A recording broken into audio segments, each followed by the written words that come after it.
नमस्कार। 1 अक्टूबर 2020 से income tax में टीसीएस के नए प्रोविजंस आने वाले हैं। बहुत सारी उलझने हैं, बहुत सारी कॉम्प्लिकेशंस हैं, और क्यों ना हो, इनकम टैक्स का मामला है, इतना आसान हो भी कैसे सकता है।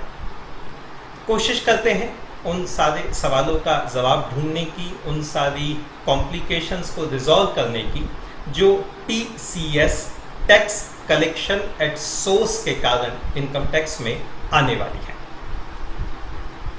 सबसे पहली बात तो ये टीसीएस है क्या। जो लोग बेसिक थोड़ा सा जानना चाहते हैं, टैक्स कलेक्शन एट सोर्स, हम सब लोग टीडीएस तो जानते हैं, टैक्स डिडक्शन एट सोर्स, जहाँ पे जब मैं सामने वाले को कोई पेमेंट करता हूँ तो इनकम टैक्स बोलता है कि कुछ अमाउंट काट के बची हुई अमाउंट सामने वाले को देना है, और ये जो अमाउंट मैंने काटी है ये गवर्नमेंट के पास में जमा कराना है। This is all about TDS, tax deduction at source. Now TCS जो है वो इन अ सेंस टीडीएस का एकदम उल्टा है।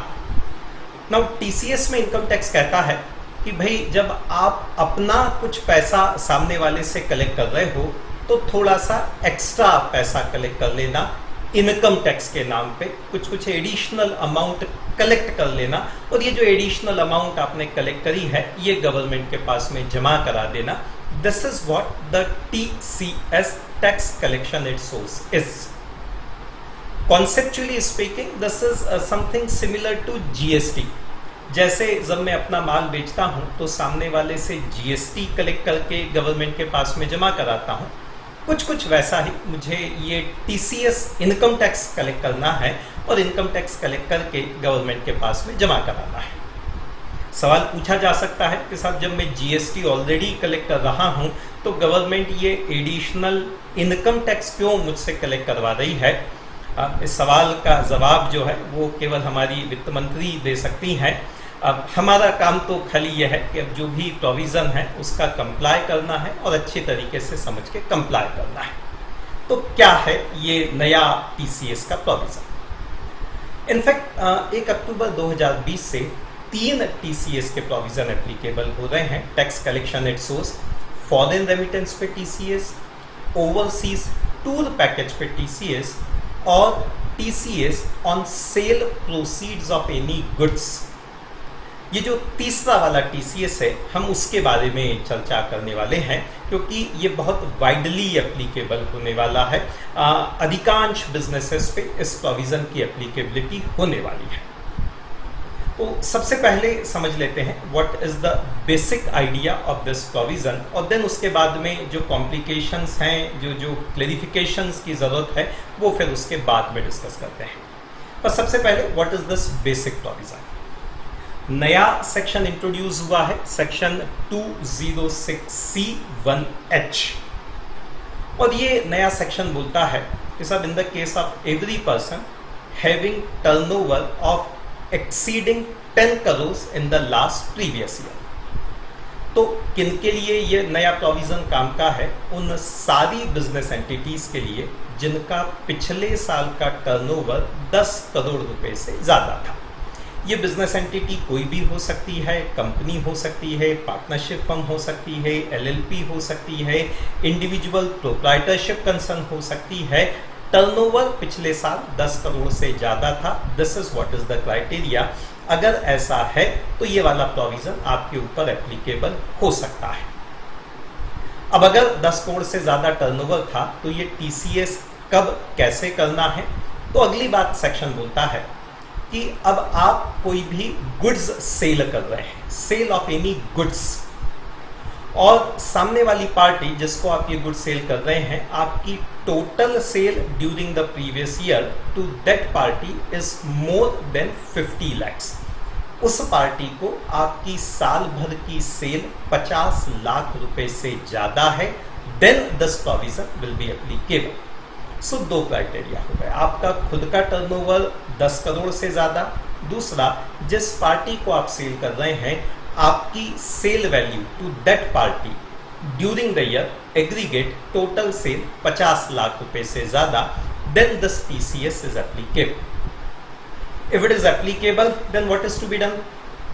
देन गवर्नमेंट कहती है, सेक्शन कहता है कि साहब 50 लाख रुपए से जितनी आपकी ज़्यादा सेल प्रोसीड है उस एक्सेस अमाउंट का कुछ परसेंटेज आपको इनकम टैक्स के रूप में कलेक्ट करना होगा। 50 लाख से जितनी ज़्यादा अमाउंट है, only on the excess amount. So अगर आपकी टोटल सेल 60 लाख रुपए है तो वो जो 10 लाख रुपए है 50 लाख से ऊपर वाला, on that excess 10 lakhs this TCS is required to be collected, है ना। आप आपकी जो भी सेल प्राइस है वो तो सामने वाले से कलेक्ट करेंगे ही करेंगे, GST आप नेचुरली कलेक्ट करेंगे ही करेंगे, और उसके साथ में ये TCS, ये इनकम टैक्स भी आपको कलेक्ट करना होगा। तो नेचुरली अगला सवाल आएगा कि साहब ये TCS किस रेट से कलेक्ट करना है, कितना कलेक्ट करना है, किसको कलेक्ट करना है, वो बात हमने देखी। 10 करोड़ से ज़्यादा का टर्नओवर कब कलेक्ट करना है? जब किसी पार्टी को आपकी sale price, cell proceed 50 lakh से ज़्यादा हो तब करना है। तो तीसरा सवाल, कितना करना है? नाउ इनकम टैक्स एक्ट फिलहाल कह रहा है ये जो टैक्स आपको कलेक्ट करना है this will be 0.075%। 0.075%। There is a very big difference between 0.75% and 0.075%. So this is 0.075%। इतनी सी अमाउंट है, पकड़ना है। ओके, तो ये 0.075%। इनफैक्ट ये जो रेट है ये 31 मार्च 2021 तक है। 31 मार्च 2021 के बाद में ये रेट जो है वो 0.1% हो जाएगी। Again 0.1%, not 1% but 0.1%। सो कितना टैक्स कलेक्ट करना है? 50 लाख से जितनी ज़्यादा सेल प्राइस है उस एक्सेस अमाउंट का 0.75% TCS के रूप में कलेक्ट किया जाना है। ओके, नाउ अगला सवाल, ये TCS करने का समय क्या है? What is the point of time? किस दिन ये TCS कलेक्ट करना है? दो सिचुएशन हो सकती है। मैं आज बिल बना रहा हूं, इस दिन ये TCS की लायबिलिटी आती है, या जिस दिन मुझे सामने वाले से पैसा मिल रहा है उस दिन TCS की लायबिलिटी आती है। तो इनकम टैक्स एक्ट बहुत क्लियरली कह रहा है कि साहब ये TCS की लायबिलिटी तब आएगी जब आप सामने वाले से पैसा कलेक्ट कर रहे हैं on the date of receipt.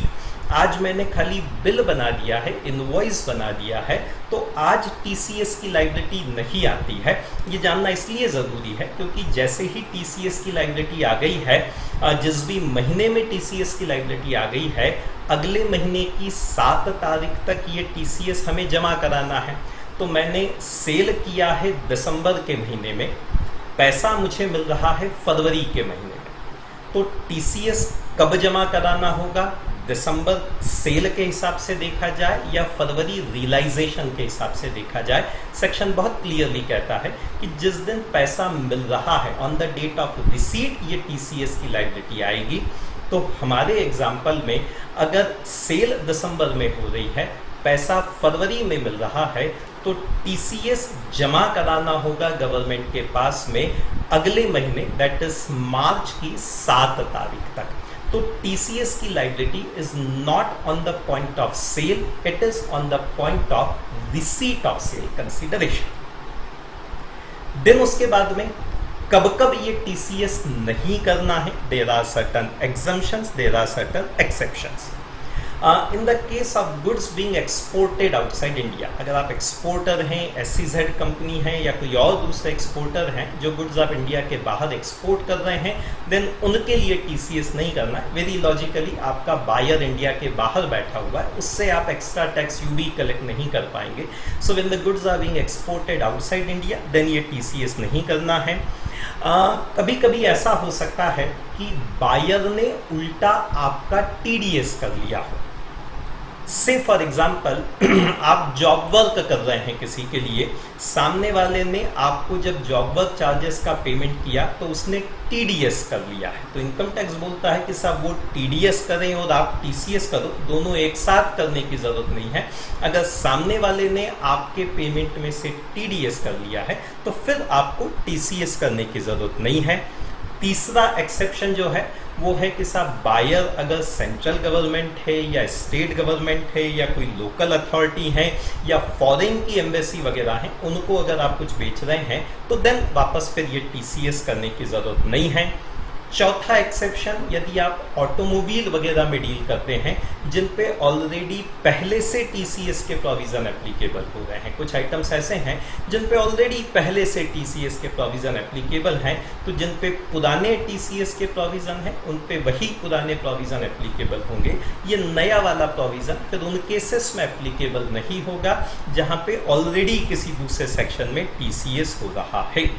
ये सारे के सारे एक्सेप्शंस हैं जहाँ पे कि ये टीसीएस नहीं किया जाना है। ओके, अब जैसा हमने ऑलरेडी डिस्कस किया, आपने एक बार टीसीएस कर लिया तो अगले महीने की 7 तारीख तक उसे जमा भी कराना पड़ेगा।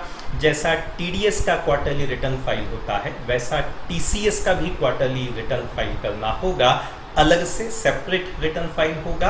और जो छोटी सी बात ध्यान रखने की है कि टीडीएस का रिटर्न तो क्वार्टर खत्म होने के बाद में अगले महीने की आखिरी तारीख तक जमा किया जा सकता है। टीसीएस का रिटर्न जो है वो क्वार्टर खत्म होने के बाद अगले महीने की 15 तारीख तक जमा कराना ज़रूरी होता है। हालांकि अभी कोविड के कारण ये सारे रिटर्न्स टीडीएस टीसीएस के रिटर्न्स जो हैं फर्स्ट क्वार्टर सेकंड क्वार्टर वाले उनकी डेडलाइन 31 मार्च हो चुकी है, पर नॉर्मली टीसीएस का रिटर्न क्वार्टर खत्म होने के 15 दिन के अंदर अंदर जमा कराना होता है। तो ये कुल मिला के बेसिक प्रोविज़न है। जो नया टीसीएस का सेक्शन आ रहा है, 50 लाख रुपए से ऊपर की सेल वैल्यू है तो उस एक्सेस अमाउंट पे 0.075% का टैक्स गवर्नमेंट से सामने वाले से आपको कलेक्ट करना होगा और कलेक्ट करके गवर्नमेंट के अकाउंट में जमा कराना होगा। ये बेसिक प्रोविज़न है।